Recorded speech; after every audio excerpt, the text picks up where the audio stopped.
So, after getting a strange look from a dog walker, I woke up and I was ready for the day's adventure. My logic? Well, I knew 99% of the traffic from Wakefield was going straight for Leeds, and I wanted to get past Leeds. So I knew that if I were to catch the Leeds traffic, I would need to find a junction outside of Leeds connecting back to the main motorway. Now, my method of doing this was taking the country routes. I thought maybe there'd be some scenic bit of countryside that the Leeds Wakefield area has to offer. But to my disappointment, not quite. I was walking quite a bit, excited. The morning was early, but I soon realized that the road I was on, there wasn't much traffic at all. So I thought, wow, okay, I might be walking quite a bit. I didn't plan to have such a hike. So as the distance was so far, usually I don't mind walking. I love hiking myself, but I wanted to travel a bit faster. So I stuck out my thumb a little bit, but there wasn't even much space for cars to stop, pull over. So it was a little bit desperate and it looked quite dismal. But I kept my hopes up, not expecting anything from it. I thought, what harm could a thumb do, you know? Instead of harm, it brought me, in this particular moment, a fair bit of luck. Really awesome guy, gave me a lift. He wasn't going far, but it helped me a ton because it caught me the traffic that I needed to get to the next part of the adventure. So we didn't speak much. We spoke about sports, and I'll show you a photo of him now. But it wasn't a long distance, but it helped tremendously because if it weren't for him, I would have been stuck walking. And if you want to get somewhere, it's not quite fun. So I'm very, very grateful, and just another amazing person on this amazing adventure. So that guy that saved me a ton of walking had dropped me off just east of Leeds in an area called Colton. Now, this was a critical place where I could get a ride because it was very close to the main road. Now, I remember trying to catch a ride on the road, just coming off this massive roundabout that leads to one of the main roads. But I remember it being very, very challenging. So, knowing me, loving walking, wanting to make my life just a little bit harder, I decided to walk, the thing that I'd been putting off doing, to the other road that left Leeds that would also take me to the main road. Now, little did I know how much walking this would involve, but I did it anyway. I thought there's no other option. What else can I do? You know, I'm not going to get a taxi ride. No, not me. So I go through this retail area. There are some hotels around. I remember specifically going into, because you know some fancy hotels have like free tea dispensers. So I remember going in there and seeing if there was one. And I remember there was. And I remember having like a small mince pie with it. Didn't ask for it. It was just came in the hotel. That's always a nice thing. I think I was really tired then as well. That's why I needed that caffeine. I usually don't drink tea or coffee. Anyway, I'm walking through the retail area, having a nice conversation with the hotel, with this member of staff in the hotel, not the hotel. That'd be a bit weird. I kept on walking. I went through this retail area, and it was very modern. I remember taking a photo of it because it was modern. It was nice looking. Didn't go inside, but it was I just took a photo of my phone. But for some reason, the security guy thought I was a TikToker and said that I couldn't take a photo of the outside building, which I thought was very, very odd. Usually they have a problem when you take photos inside, but I wasn't inside. I was just passing through. Anyway, so I made use of these cycle path, walking path networks, which kind of skirted this one road around Leeds. I wish it was scenic. It was pretty boring. These modern cycle paths that would have been more enjoyable on a faster mode of transport, but I was walking every single step. And I came across two pedestrians on a walk, and that was about it. So it was a lonesome adventure, but eventually I got to the first junction I wanted to get to. Now, that was one set of roundabouts, but there were a couple other roundabouts nearby, and one of them was one that I didn't need to use, and the other was one that led to the road, which would join the other main road. There's a lot of main roads. I know it's hard to follow along, but because there were so many roundabouts, and because I'd walked so long, and I just wanted to get there, I kind of mistaken the number of roundabouts I had come across. I was one short because I was hitching a ride by this one roundabout, and this one local has a conversation with me, and I tell him where I'm going, and he says, "This isn't the way to where you're going. This is like a rural area. It doesn't lead to where you want to go. It leads to this one. Random town." And I was like, okay, I'm not going to argue with a local. He probably knows his stuff. I check my maps and I go, I don't follow my maps. I have internet sometimes. And I go, and then this is the exact same moment, this guy stops next to me and he asks where I'm going. And I tell him where I'm going and I tell him about my mission. And he goes, yeah, this is not the right roundabout. So I'd mistaken the roundabout. Crazy, right? But I wasted a bunch of time hitchhiking on the wrong roundabout. But funnily enough, this guy was going close to where I was going, at least what he said at the time. So, yeah, I hopped in with him. He said he could take me to these service station. Yeah, another service station. We love service stations over here in the UK. It's just what it is. He took me to a service station, which would help me catch, you guessed it, a ride going further north. So, hopped in the car with him, and when you travel, you recognize an adventurous spirit, and this guy definitely had an adventurous spirit. He was just so happy to see me and to help me, and it's actually kind of rare to find someone with an adventurous spirit like that gets it. May not have hitchhiked before, but gets it. So he was just such a breath of fresh air to talk with.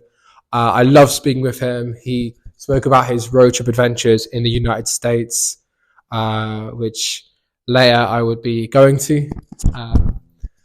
But such a great guy, and really just brightened up my day speaking with him. Yeah, just all around great guy. Nothing more to add. You'll find there's a common theme with finding very interesting and very wonderful people when you travel. So it may be a trend for me saying the exact same words, but I assure you everyone is kind of brilliant in their own way, and it's hard to describe in words. It's hard to articulate it, I find, at least. So I forgot the name of the service station, but I had it. The name just escaped me, but it was this service station that was exactly what I needed. I went inside. I remember with my sign, kind of iconic with my sign, looking around, just exploring this kind of place. Not really exploring. I'm not interested in it, but just walking around, at least giving myself a bit of a break from all the talking and traveling. But I do say that, but I do remember speaking with some coffee shop staff, and I was talking about my adventure, and they seemed pretty intrigued. And I asked them what they thought my odds are of me getting to Edinburgh, and they said probably unlikely, mate. But I couldn't rest too long because I had to travel further north, make the most of the time, make the most of the daylight. So I remember asking some people that left this service station, but it's hard when there's families and it's day time, and people don't want to be bothered. People don't usually like to be bothered by stuff like that. So I resorted to sticking my thumb out as well, and that worked for a bit of time. I got definitely some positive attention, smiles, which is always nice, but no one really was stopping until eventually someone did. And this old gentleman, kind of on the exit to the service station, stopped and asked where I was going, and he said he could take me a little bit further north. And actually, he helped me a lot. He took me much further north, which was brilliant for me. But we had like an incredibly interesting conversation. Um, he's had a very interesting life. He remember correctly, he was kind of living homeless, kind of hippie in a sense. He was living in this coastal area in southern France, and he was telling me these stories of him hitchhiking and him meeting these odd characters, and hearing from a kind of a generation like that where the culture was so different. It was kind of inspiring, and we spoke about all kinds of things. He even got his daughter on his granddaughter on the phone, and we spoke a bit. She was kind of intrigued by me as well, and just such an interesting character. It's one of the best things about hitchhiking is having these interesting conversations, and that journey definitely wasn't short of it. So picture this: it is the evening. It's dark. You've just had a wonderful conversation with someone, and they've given you a lift somewhere in northwest England, and you either have the option of giving up, sleeping there, or continuing to travel. But how do you travel even further? These people are coming out of the building, quickly going to their cars. They really don't want to be bothered by someone that is traveling in this way. You don't want to be rude. What do you do? What do you actually do? Well, I was faced with this issue, but knowing me, I want to make as much progress as I can in this day, so I was not going to stop for anything. I arrived, and I quickly realized my only option was simply to grab people coming out, entice them, charm them, and let them help me a little bit further the way. And luckily, it wasn't too long after this strategy, this painful strategy, where I came across this mother and son who were, I think, traveling to his university campus. They were going to Scotland. That was the right direction for me. Now, at first, again, really, really hesitant, but they warmed to me. I told them my mission, and they very kindly helped me out, which is just wonderful. But the journey wasn't smooth sailing like I imagined it to be. No, nothing wrong with them at all, but there was a lot of traffic. It was really chock-a-block at this point. It was raining outside. There's a lot of traffic. Not that I had a schedule, but it really diminished my options for the rest of the day. But they took me to the junction where they'd be going towards Glasgow, and I'd be heading to Edinburgh. And at this point, it was really late. I was thinking, my time's up. We'll call it a night. It wasn't meant to be to travel to Edinburgh in 2 days. It's not possible. It's really late. There was this kind of service area going on. Yeah, it was just so dark, so late. I was thinking, me in my right state, it's night. Who on earth would pick me up at this stage? So almost out of despair, just as I'm about to kind of pack my stuff up, I think, you know what? Let's give it one final time. Let's really test my patience and test the test my luck. So I stick my thumb out. Not very many cars, but there is a little bit of a street lit patch that I stand under, just so I don't get completely spooked out like that lady earlier on the trip. So I'm sticking my thumb out and I'm looking ridiculous. No, I don't mean my ridiculous hair. I mean just the situation. I'm there sticking my thumb out, and yeah, who would pick me up? But just as I'm about to quit, I stick my thumb out, and the van screeches to a halt. I run, sprinting, energetic. Was this my ticket to Edinburgh? I try and be as normal as I can.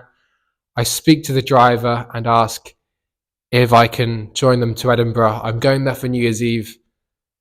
I would love to join them to Edinburgh.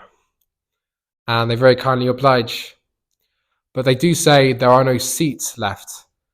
And I'm thinking, okay, what's my option?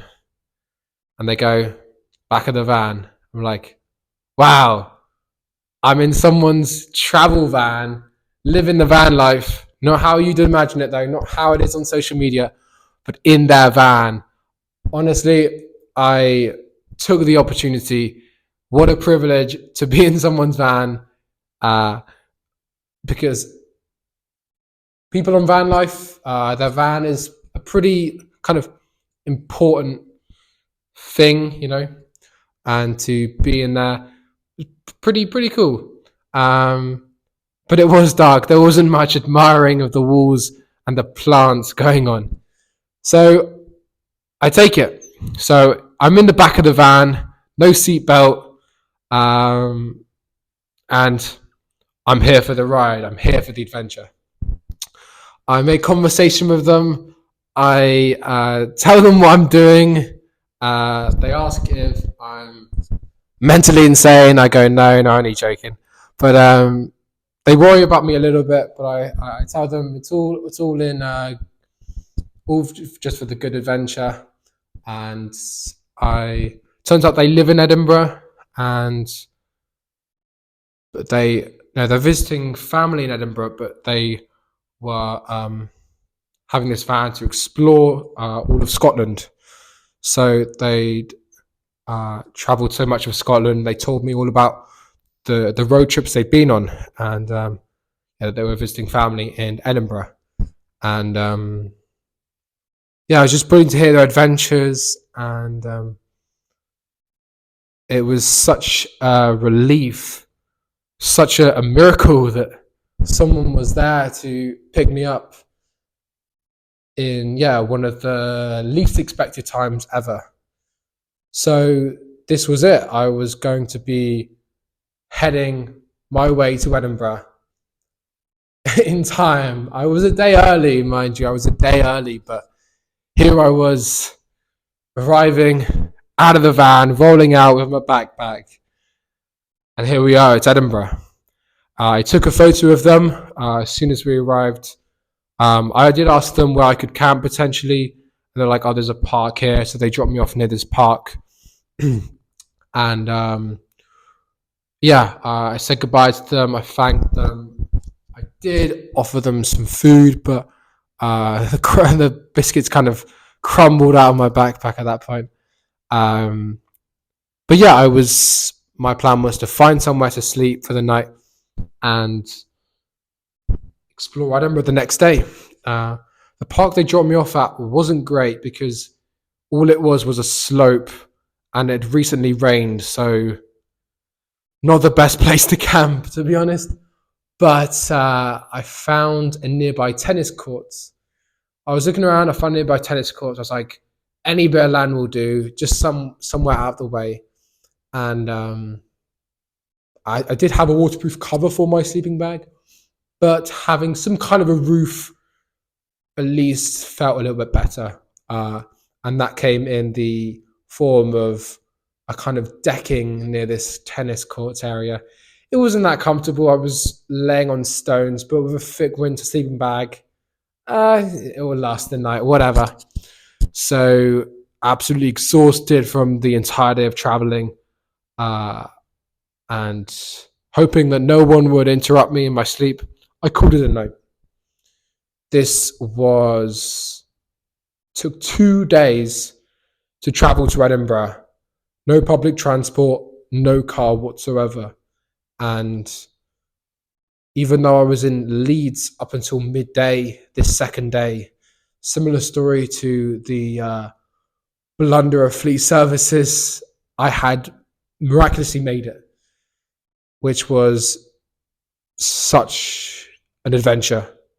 Um, but stick around because I'll tell you what shenanigans went on when I was in Edinburgh for New Year's Eve Hogmanay festival.